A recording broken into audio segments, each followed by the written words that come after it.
In this video we're going to be looking at the Nokia 500. This is Nokia's entry-level smartphone. It's their cheapest Symbian 3 product. You can see here the actual device is a fairly standard monoblock touch form factor. We'll come back to that in a minute. You can see here on the top layer we've got an extra back cover, which yes, it does hint at exchangeable back covers. You can see there's another one in this second layer. And then fairly standard contents. You've got a power cable there, micro USB cable and a headset, and on the bottom layer there's some extra instruction leaflets. But going back to those exchangeable back covers here, let's just take a look at the device here.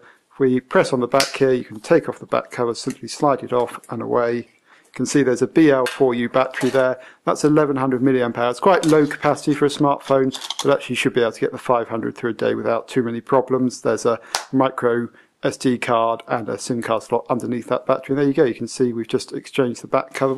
Looking at the device in more detail here, we can see the 3.2-inch TFT LCD touchscreen on the front, the usual bottom keys here. Then just flipping it over to the back, we've got a 5 megapixel EDOF or full focus camera. Yes, you're not going to get great results from that, but perfectly acceptable for a device of this price. Usual speaker grill there, volume up and down key as well as a lock key.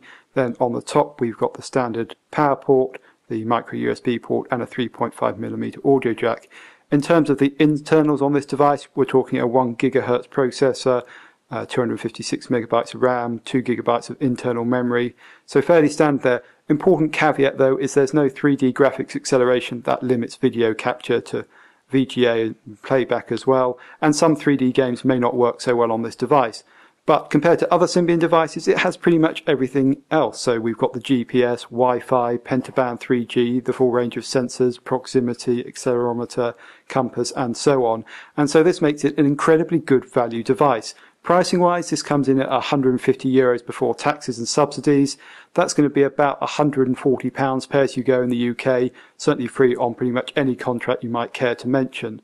Just to emphasise the size of this device, I want to bring in the Nokia 5800 here, sort of the standard entry-level Symbian device a few years ago. You can see from the front profile it's fairly similar but significantly thinner. Similarly, if we bring in the C601 here, another Symbian 3 device, the small one with the 3.2-inch screen, you can see here slightly bigger on the front profile but significantly thinner from the side, and more importantly this is much lighter in the hand. I'd also say the other thing I like about the 500 is the design is pretty robust, the build quality is good. It feels like you could sort of throw this phone about without any problems whatsoever.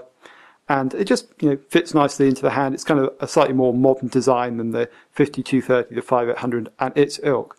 It's running here, as you can see, the Symbian ANA software. It will be updatable to Symbian Bell once that becomes available.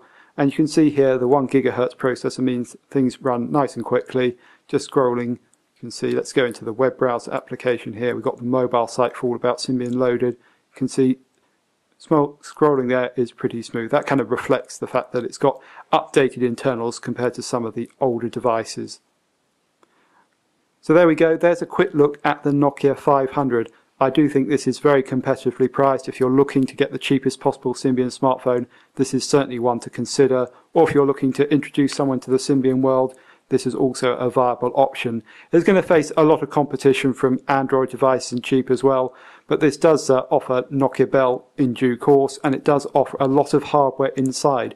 You won't often see the combination of pentaband, Wi-Fi, GPS and all those sensors in a package at this price point. So there we go. Hope you've enjoyed this quick look at the Nokia 500.